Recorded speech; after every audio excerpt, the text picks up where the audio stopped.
Hello everyone, hope you guys are all doing well. We are back with part 2 of the Criterion Collection overview. I failed to mention in part 1 some of the reasons why people might want to collect Criterion Collection Blu-rays, DVD releases. They've been around for a long time. You know, like I said, they did VHS and Laserdiscs back in the day. And apart from being just the fact that they have a great catalog of films, one thing that people really like about them is that they usually will put in new scans of films, you know, 4K scans from original film elements or film elements as early as you can get to, maybe interpositives and stuff like that. And they also tend to have more complete versions sometimes, director's cuts as opposed to studio cuts, or maybe both of them, lots of supplemental stuff, and all the releases come with booklets as far as I know, and kind of deluxe film essays and nice artwork and stuff. I didn't really talk about that in the first one, so despite, or because of the fact that they have such a great collection, that's one reason people would want to get it. But then also, they have a lot of extra content with them. They're expensive. I don't buy Criterion discs for over $20. That's like my limit. The retail price on them, like the MSRP, is $40 for most of the Blu-rays, some of them going up to $50 and higher for box sets. But if you look on eBay and if you wait until Barnes & Noble sales and things like that, you'll find stuff for $20 and under, or maybe $22 or something like that. But my hard limit for a Criterion thing is $20 and under. I try to get most of mine for 17 or 18 bucks. So yeah, just tips out there. Check eBay for listings if you don't mind buying used, or wait around for the Barnes & Noble sale, because they almost always have one in, I think, maybe in July and then one in November, something like that. Also, Criterion discs, for the most part, are just Region A, which means that they only work with US coded Blu-ray players, and the DVDs are usually Region 1. You can get some Region B Criterion releases. They've been doing that in recent years, putting out some movies in the UK. But honestly, a lot of the movies that Criterion put out in the US tend to be put out by like BFI, or by Arrow Video, or by yeah, a couple other distributors in the UK. So oftentimes, if there's like a Criterion release, it'll have a sort of British import or British label equivalent. So while you can get some Criterion stuff, and if you have a region-free player, you can import them into the UK or something like that, it's kind of a pain in the ass. So most likely, this is gonna the Criterion Collection overview is gonna apply to people in the US. So sorry about the limited availability for the rest of the world.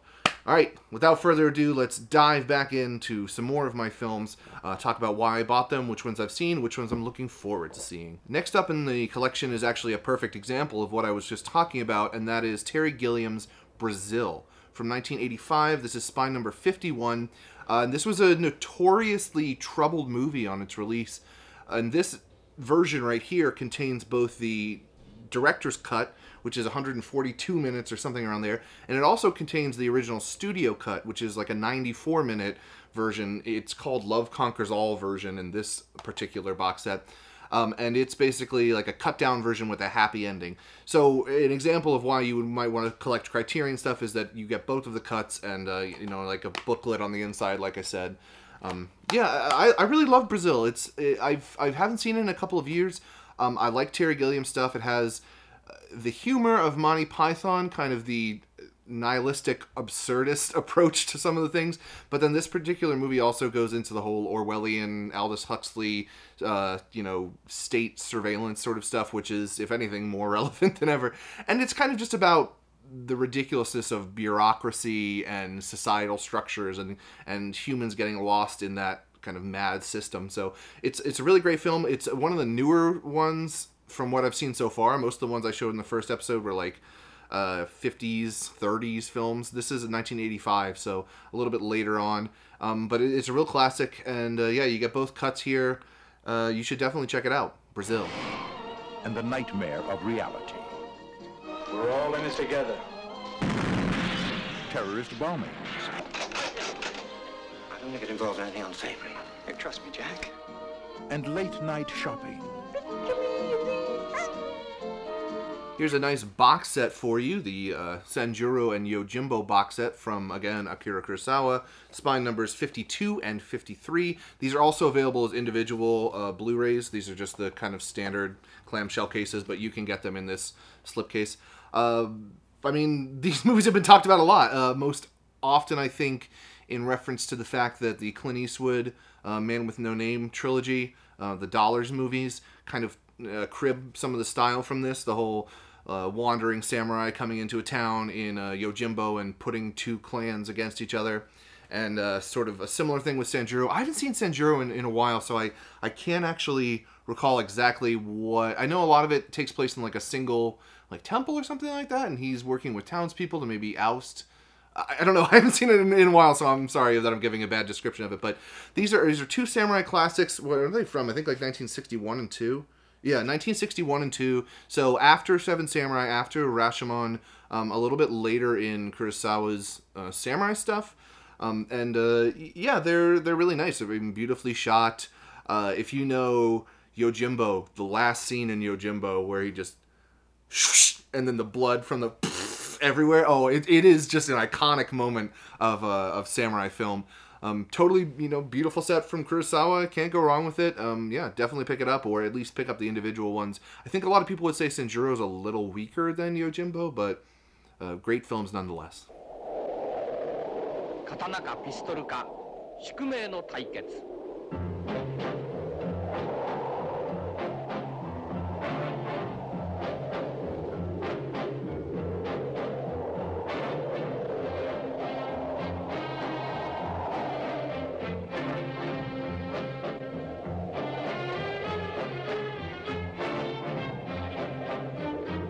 あんまりこっちに来るんじゃねえ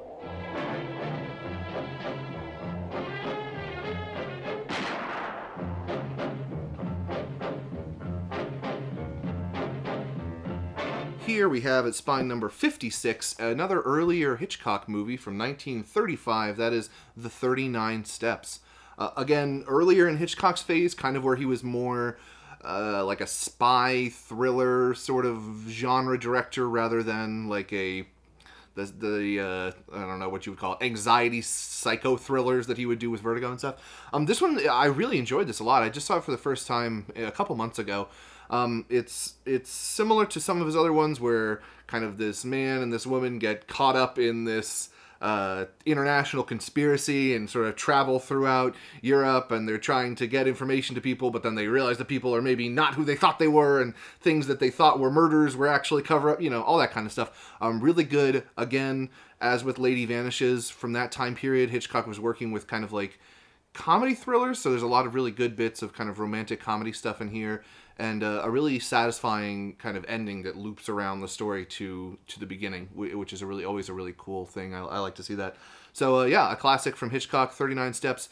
This may be available. There is a Criterion Hitchcock bundle, which is like 4 movies. And I don't know if this is part of that, but there is a Criterion set of Hitchcock stuff, so you might want to check that out before you grab it individually, because you might be able to get a good deal on all 4 of them. But either way, Hitchcock Classic 39 Steps should not be missed.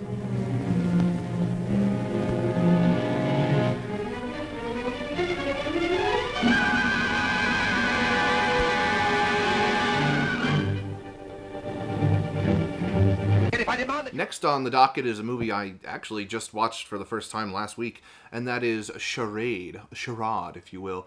A Cary Grant, Audrey Hepburn, again, comedy spy movie, sort of comedy romance spy movie. It's from, what year? 1963. And it, as you can see from the cover design, this beautiful Criterion art, the opening titles of this movie are amazing. It's kind of animated, like psychedelic graphic design stuff. Really, really lovely. I think this movie's good. I don't think it was great. This was actually an interesting one when it was released. The company, Universal Studios, I guess, Universal put it out. They didn't put the correct copyright information on it. So as soon as it was released, it went into public domain. So this Criterion version is one of many different transfers of various quality, most dubious quality that has happened over the years. And this, I think, is kind of considered to be the more definitive one, like an actually nice scan, because a lot of the releases out there were just anybody could release it because it was public domain. It is a good movie. It's about a woman, Audrey Hepburn, whose husband is done away with in some way at the very beginning of the movie, so that's not a spoiler. And then people come after her thinking she has something that he wants possessed. And there's a variety of different factions at play, different people that you think are one thing. The best part about this is definitely the Cary Grant and Audrey Hepburn back and forth. The dialogue, the banter is really good. There's a pretty big age difference between them. Cary Grant was like 50 something, and Audrey Hepburn was like maybe 30. So it's kind of funny to see their romance develop, because it feels both genuine and a little off and kind of weird. I don't think it's amazing by any means, but if you're into that time period, sort of like 60s, it almost kind of gives off like a James Bondy kind of vibe. Like, with a little bit of twist in the story, Cary Grant's character could have been a Bond type character. So yeah, I mean, good. Not great, but worth seeing. From then on, her life was one round of enjoyment. Entertainment. Enchantment? What are you doing in here? I'm having a nervous breakdown. This one I haven't gotten around to yet, and that is Jean Cocteau's Orpheus. Black and white film from 1950. Yeah, 1950, actually, exactly. And it's by number 68. I know that it's meant to be a sort of retelling of the Greek myth, tragedy, or whatever you would call it, of Orpheus, which I think is pretty well known. You know, who I think a poet whose wife dies and who has to go into Hades to bring her back, but can't look at her before they get back to the world, and then ends up turning around and seeing her. I don't know how close or not it is. I mean, you know, similar to his Beauty and the Beast thing, I think it's meant to be kind of this surrealistic, you know, take. I know mirrors are important. Even on the cover art, you can kind of see Orpheus like pushing into the other world. So one I'm looking forward to checking out, but has not been consumed yet. But I definitely, you know, want to know more about Jean Cocteau. I hope I'm saying that right. And yeah, this is meant to be one of his greats.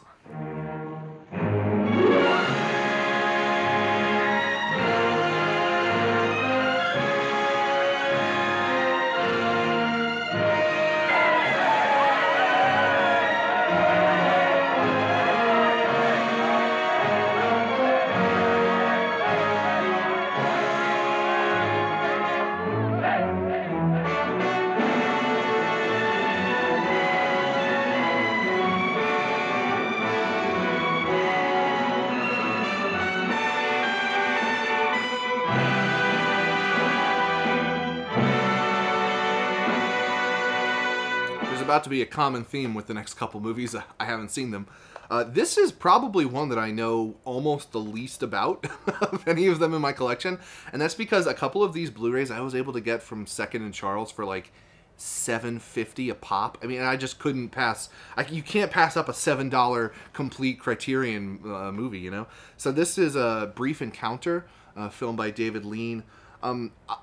I picked it up again because it was cheap, and because I know that David Lean is considered like the great or one of the greatest British directors of all time.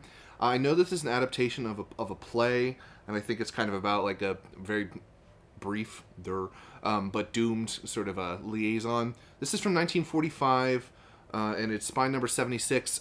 Sorry, I don't know that much about it. David Lean is somebody I want to get into, but I just haven't yet. So one day I'll check it out, but Brief Liaison. No, Brief Encounter.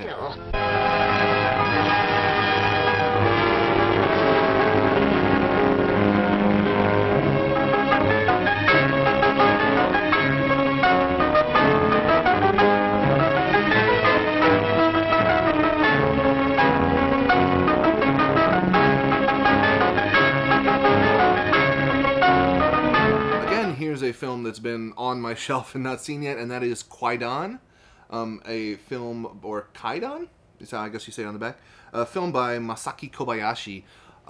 I only, not that long ago, saw Harakiri, which is another Kobayashi film, and was blown away by it. And so after seeing that, I just had to get some more of his stuff. There's a couple movies that he did sort of in that 60s time period that are seem to be really cool. This one is from 1965. It's spine number 90, and I think it's meant to be, yeah, I think it's like almost an anthology thing, like a couple different short stories. There's kind of a famous image of this man getting Japanese writing written on his face. I have not seen it yet. Like I said, it's quite long, 183 minutes, so yeah, really long, 3 hours. But yeah, it's like a different takes on Japanese ghost stories, which sounds really cool to me. And from what I've seen of Kobayashi, it seems amazing. So I'll get around to it one day, but I haven't yet. But Kobayashi, definitely somebody who I think is super interesting, and you should read up about him, because I don't know if he gets as much credit as Kurosawa. I mean, he didn't have, I think, as long-reaching of a career, but the time where he was like really on in the 60s, he produced some really cool stuff.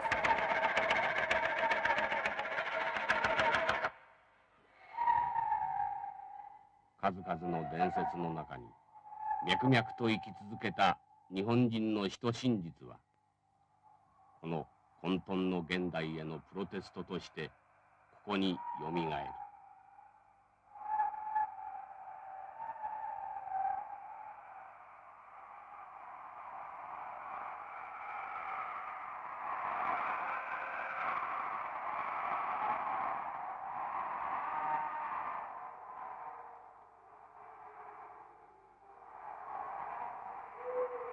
I'm curious if you guys have this same problem that I do, that there are sometimes there are movies like 8.5 is one of them, or Vertigo for many years, that I haven't seen yet because I sort of am like putting it off. I don't know, these movies that are meant to be some of the greatest of all time, I have this feeling of like, I'm going to save it for some time when I can really savor it and really get into it.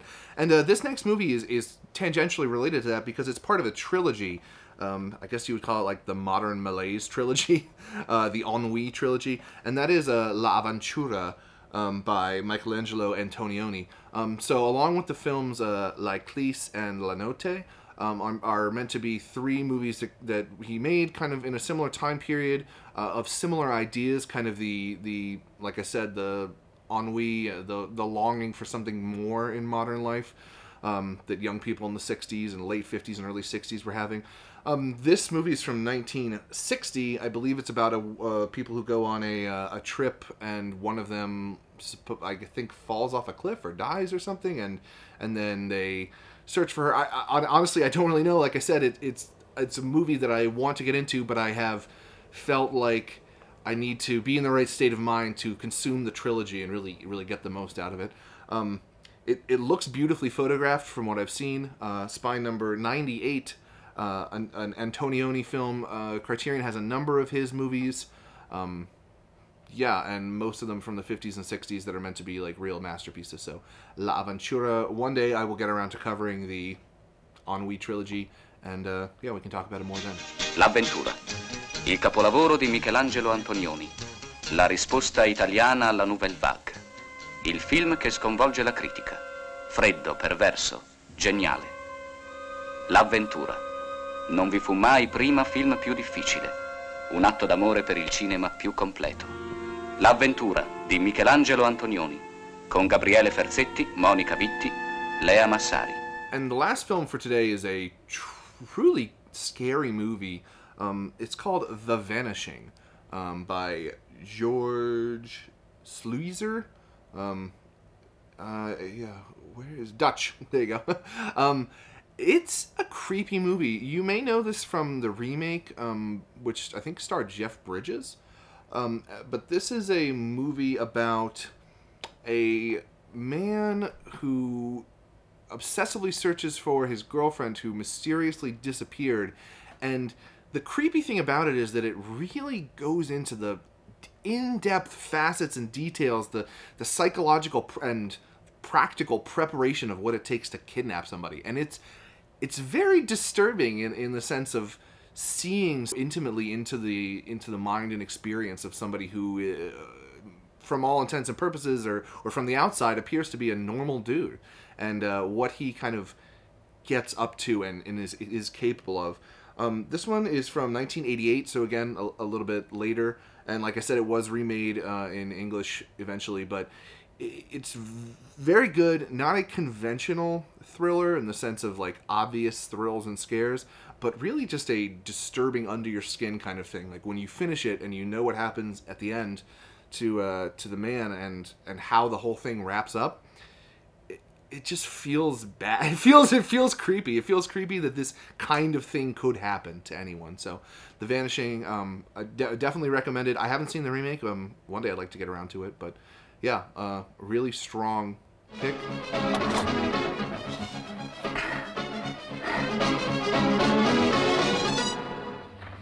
Parce que mine de rien, c'est devenu une passion. Tu as quelque chose dans la tête.